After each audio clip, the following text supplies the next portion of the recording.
j'assume parfaitement mon combat pour la liberté et la paix. Voilà, Senghor parlait de la troisième voie, je l'assume. Et de toute façon, il ne faut pas combattre quand tout est facile. Je sais très bien que je vais parfois contre-courant.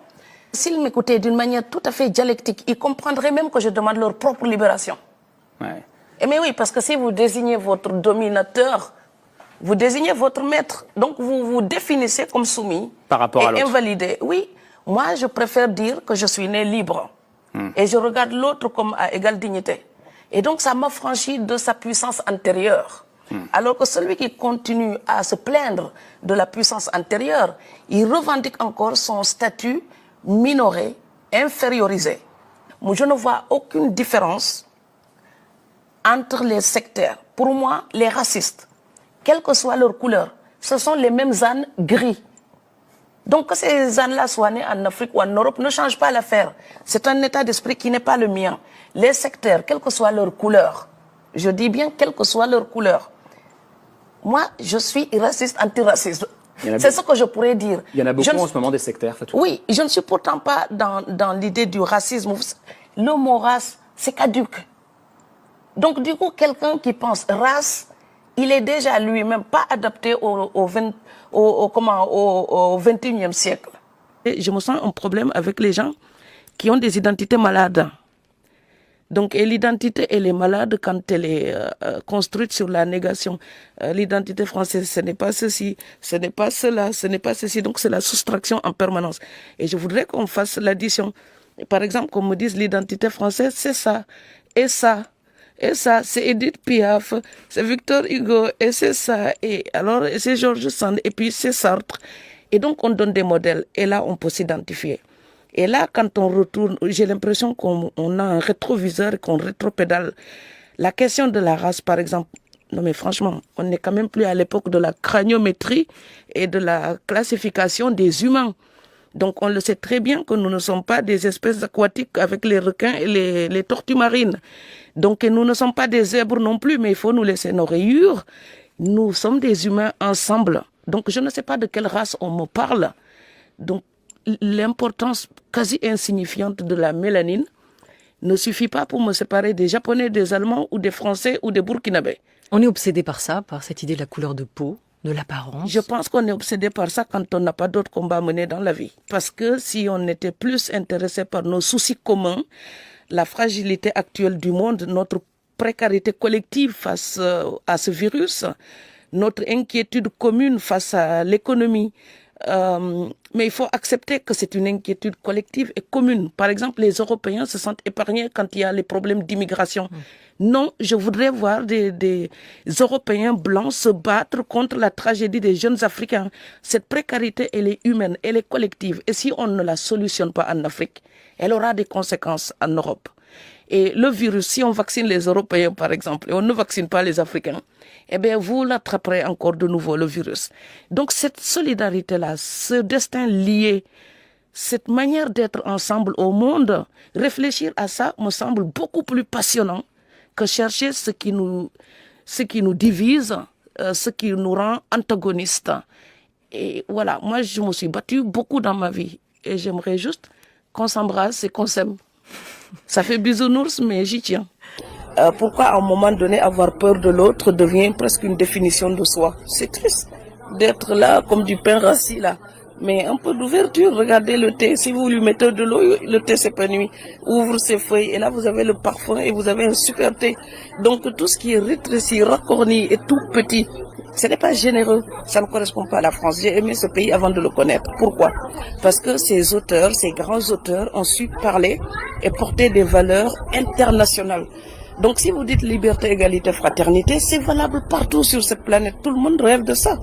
Et la France a ça comme devise. Comment les enfants de ce pays, le pays des droits de l'homme, comment les enfants d'un tel pays peuvent imaginer, garder les valeurs de ce pays et rien que pour eux? C'est de la bêtise parce que le monde entier se reconnaît dans les valeurs de ce pays.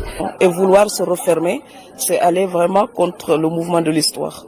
Est-ce que le feu identitaire, vous dites je suis toujours entre deux feux, est-ce que le feu identitaire n'est pas aussi parfois un feu de liberté? Moi, mon identité ne me pose plus du tout de questions. Je la connais. Elle est vraiment entre l'Europe et l'Afrique. Fatou Diom, c'est France plus Sénégal ou Sénégal plus France, vous dites ce que vous voulez. Il y en a même quand on met franco-sénégalaise, ils disent oui, mais elle est sénégalaise d'abord. Allez, mettez sénégalo-français si ça vous arrange. Moi, les deux m'arrangent. Quand on me demande mon identité, je dis les deux. Vous savez, ma tête là, dire que je suis africaine, c'est un pléonasme. Ça se voit. Je n'ai même pas besoin de le dire. C'est un fait, on le voit. Vous savez pourquoi je dis que je suis de nationalité française? C'est une manière d'être honnête et loyal avec moi-même. Il y a des tas de gens qui ont la nationalité française qui ne le disent pas. Moi, je le dis. Parce que c'est une manière d'être intègre avec mon histoire, mon parcours, ma philosophie. Et aussi parce que les gens qui m'ont élevé, mes grands-parents, n'étaient pas des sectaires. L'assignation identitaire, c'est invalider l'aptitude de l'autre à se définir. Moi, je ne peux pas me définir sans vous parler de l'Afrique. Et je ne peux pas me définir sans vous parler de la France. Et donc, que ça plaise ou non, c'est comme ça.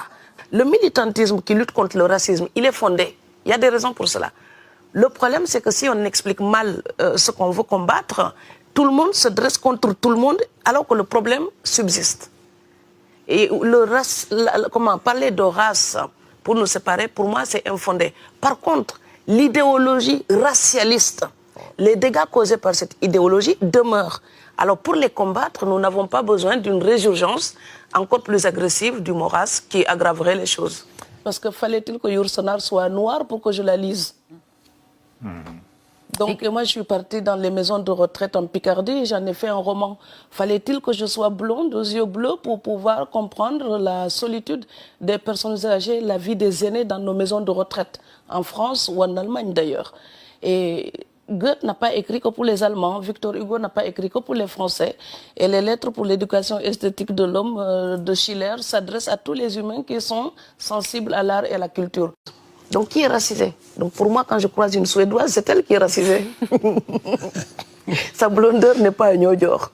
Et j'imagine que si je vais en Suède, les cousines de Stig Dagerman vont me dire, mais elle est racisée. Ben oui, parce que ma noirceur et puis ma bouche là n'est pas du tout là-bas. Et qui est racisé, nous sommes toujours racisés pour quelqu'un d'autre. Et nous devons arrêter de nous crisper sur des mots qui nous divisent. Donc il y a une seule race humaine. Donc voilà, nous appartenons à cette race humaine. Donc toutes ces petites distinctions que nous faisons dans l'arc-en-ciel, franchement, regardons juste la beauté de l'arc-en-ciel pour parler comme Nelson Mandela.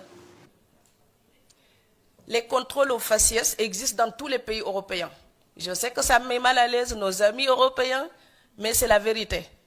Et j'ai l'occasion de le vérifier souvent. Quand je suis dans un train, les contrôleurs, si la police entre, je pense que ma tête est un chocolat souriant, ça fait clignotant. Attrapez-moi, attrapez-moi, attrapez-moi.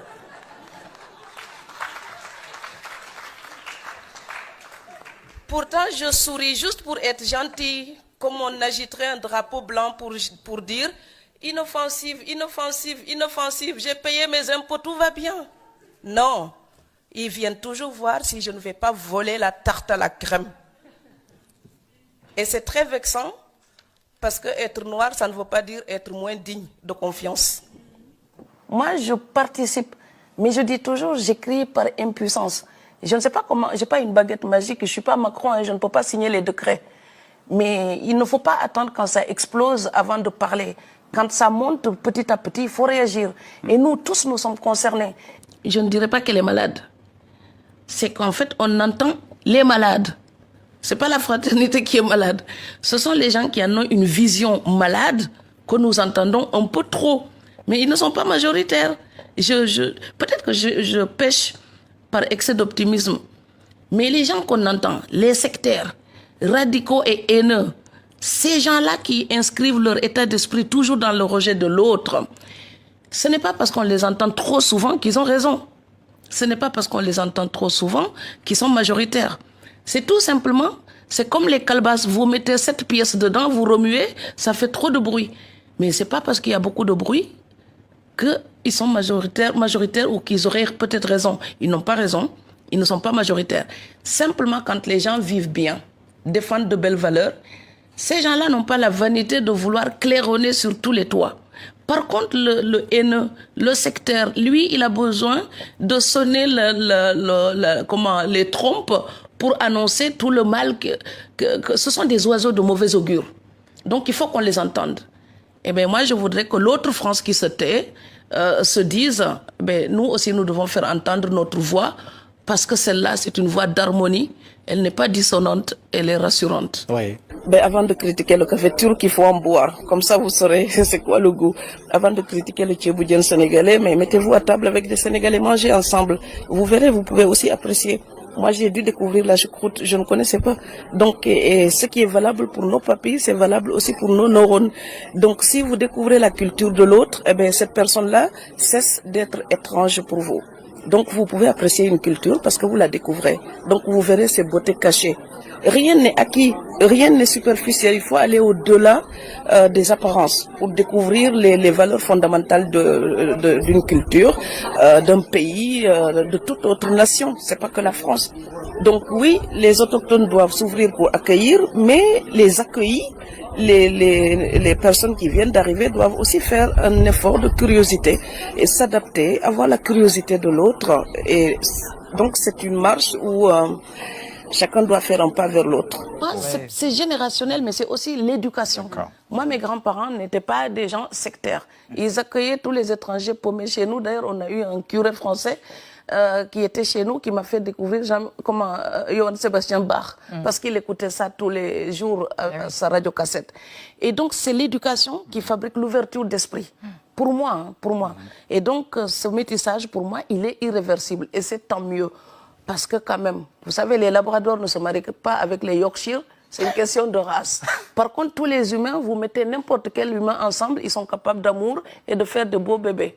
Alors vive le métissage. Il faut relire Goethe qui nous parle de la Weltliteratur, donc une littérature qui se soucie de l'ensemble du genre humain. Et cette grandeur de cœur, c'est ça qui nous manque aujourd'hui.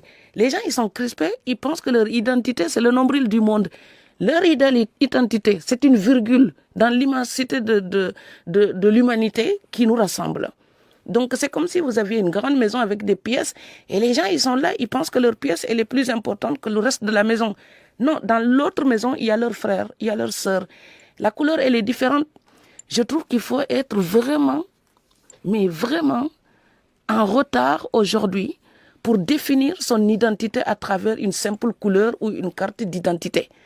Donc vraiment, c'est quelque chose qu'on devrait, dans ce monde globalisé, on n'a pas d'autre choix que de se dire comment fabriquer quelque chose, un imaginaire collectif, apaisant, de réconciliation. Je tiens à ce mot réconciliation. C'est-à-dire qu'on se réfère toujours à l'histoire pour justifier des antagonismes d'aujourd'hui. Il y a des problèmes d'aujourd'hui, donnons-leur leur vrai nom. Et ces problèmes, souvent, c'est un problème de classe, de pauvreté et d'économie. Et on peut solutionner ça en pensant vraiment les uns aux autres, avec un peu plus d'éthique. L'amour est la grande affaire de nos vies. Oui. Ça, c'est une belle phrase de vous. Et oui, parce que tout ce qui nous lie avec les autres, que ce soit les parents, les amis, vous voyez, moi j'ai une fidélité énorme à mes grands-parents. Je parlerai tout le temps d'eux parce que c'est une histoire d'amour. Et c'est pareil pour des amis, c'est pareil parfois pour des voisins, c'est pareil pour les cultures, même pour la nourriture. Il y a des aliments que vous préférez. Et donc tout ça, c'est toujours construit autour de l'amour. Et on parlait de l'accueil tout à l'heure. Et c'est pareil, si je peux rester en France, c'est quand même, j'y ai trouvé aussi de l'amour parce que sinon, je n'aurais pas pu rester. Donc, il y a forcément des gens qui m'aiment et que j'aime et qui m'accueillent et qui me donnent le courage de rester. L'amour donne du courage. Oui.